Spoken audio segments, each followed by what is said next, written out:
Reese's top 8. This was a little bit of while ago, but hey, it's the off season. We got to fill time to talk about this. I think it's important. I think you guys care too. So let's talk about this. In his top 8, Ole Miss, Texas, Michigan, Ohio State, Notre Dame, Florida, which kind of surprised me out of these 8 teams, Georgia, and then honestly Oklahoma kind of surprised me too, but they do produce NFL talent, especially along the offensive line. So Gerald, what do you think of that top 8, and who do you think are Texas's steepest or biggest competitors?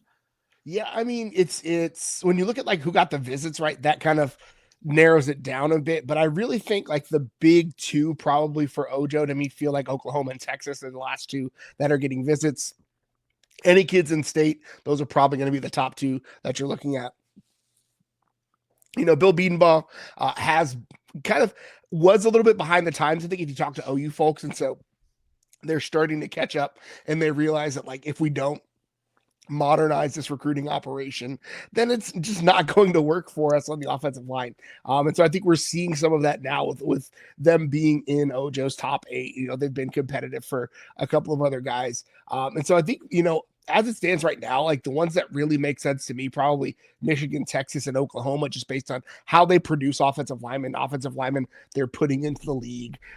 Texas really has jumped to the forefront of that in the last few years, especially this cycle. They're going to probably put 3 guys into the draft at the very least. So, Kyle Flood continues to boost the brand there. Can't also overlook the Pancake Factory, Texas' ability to just inject some NIL straight into the veins of it. So I really like Oklahoma and Michigan feel like probably the top 2 for me in this race. Oklahoma gets the last visit, so that's always something, at least the last visit in the summer. Texas gets the week before. Texas has a lot of committed players coming in on the 20th and a lot of uncommitted players coming on the 13th. So we'll see how they balance that out. I would prefer to get the last visit, but that's just my own preference. But again, I think Texas and Oklahoma are probably with Michigan running 3rd. No, I would agree with that. And I think it's a combination, like you laid out, of NIL and also development. And if you look at that, Michigan right now is killing it in the NIL game. Also, check out the Michigan channel. They've been talking about that. They do a really good job over there. And they've just upped that level to where they're in that first tier of probably NIL now in college football. And obviously that's going to matter. Yeah. And then on top of that, you also develop really well, which has been a staple of Michigan. Even when they had bad football teams, they always had a decent offensive line. So I think that's important. And then obviously Oklahoma, like you said, we may not like them, but Bill Bedenbaugh's a really, really good offensive line coach. We've seen that over the years. He's been able to develop talent. Their issue is the NIL game. They've kind of gotten late into this picture. And also, I think there's kind of desperation now on their part, because if this doesn't go well for Brent Venables, you're probably going to have to not hire a new coach. 1. 2, they aren't like, if they realize, hey, if we get passed up here, we may never get it back by certain teams. So I think that's very important as well. So they're definitely going to be in it. I would say an outsider for me is probably Notre Dame. I mean, I think they play the NIL game pretty well. They also produce at a very high level, and they're winning. I think that's something you have to consider as well. But anyone else would kind of surprise me. Ole Miss, I'm honestly saying he just kind of threw that one in there. He probably has a decent relationship with Lane Kiffin, but that was kind of a weird one as well to me. They do throw bags, though. Ole Miss does throw bags. That is very true. They definitely do. Florida honestly throws bags as well. I don't know the last time Florida really developed like a high-level offensive lineman. I think that's been a minute. They're mostly known for like playmakers on the outside and defensive linemen, I would say. Offensive lineman is not one of those things. And hey, Texas wasn't really up there as well until recently. So I understand that. But this is definitely a guy you have to get. We've talked about, Gerald. This is probably going to be a light defensive line class and a heavy offensive line class. This is going to be a 2022 offensive line type class. And Felix Ojo is going to be a very important part of that, because John Turntine is the guy. You have to land that guy. He's like the highest rated offensive lineman, and he's from the state of Texas. So you got to land that guy. But Felix Ojo is right there. He's really climbed up. I think the last time we talked about him, he was like a high 4-star recruit. On 247 right now, his composite ranking is a 5-star recruit and 25th best player nationally. So he's risen quite a bit, and I could see him like go even higher, because this guy's a 6'6", 275-pound guy, and he's a really good athlete. Well, like 247's like actual ratings has him as number 7 overall. So you're thinking like Kelvin Banks level of production from this kid. And again, Kelvin Banks is a class in and of himself, right? Comes on campus first year, gets it done, right? But like that's the level, that's like the pinnacle of what somebody who's a top 10 player at an offensive lineman can and should be. And so yeah, I think this really creates a situation where he is a must-land kid. He's from Mansfield, right, in the state.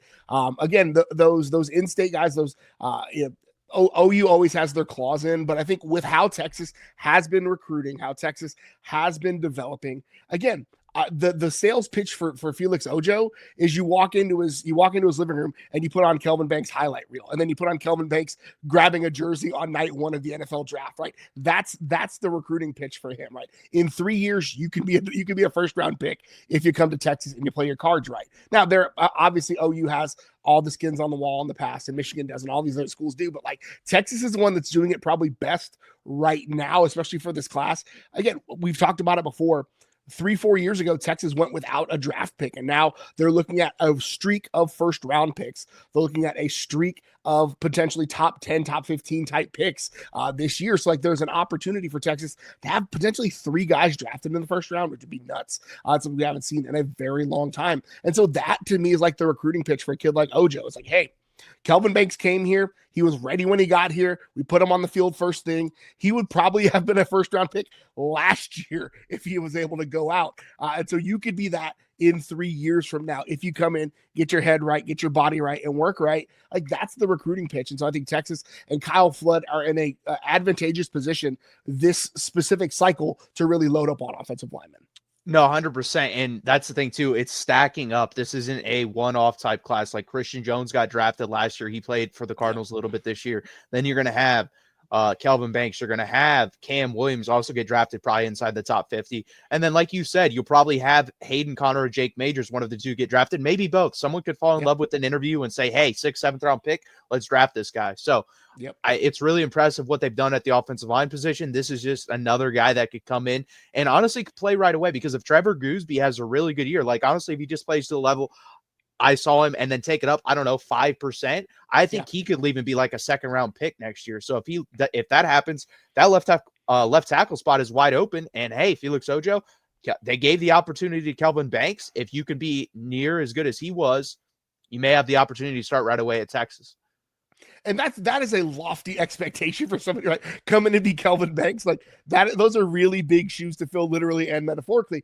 But again, if you want to play at the big boys, right? Because that's the expectation. If you go to OU, if you go to Georgia, if you go to Michigan, any of these schools, Florida, right? They want you to come in and be the guy. And so if you can come in and be the guy, and if he can't come in and be the guy, right, he's still in a position to develop for a year at Texas, learn from Kyle Flood, get your body right, get your nutrition right, get your feet right, adjust to the speed of the game, and then step in after Trevor Gooseby goes pro or whatever, or Brandon Baker on the other side, whoever it might be, right? There's an opportunity to develop, because you see a guy like DJ Campbell, who's a 5-star, who has a longer development curve and still quite isn't there yet.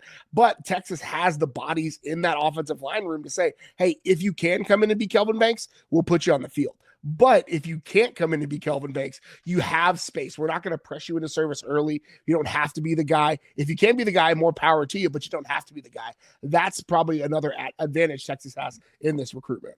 No, 100%. And I think it's just more of the opportunity. Like some schools, like no matter what, even if you're really good as a freshman on the offensive or defensive line, they're going to be like, nah, you're going to sit a year or play very little. Texas was willing. Hey, you're really good. You're going to play right away. They did that with Cole Hudson as well.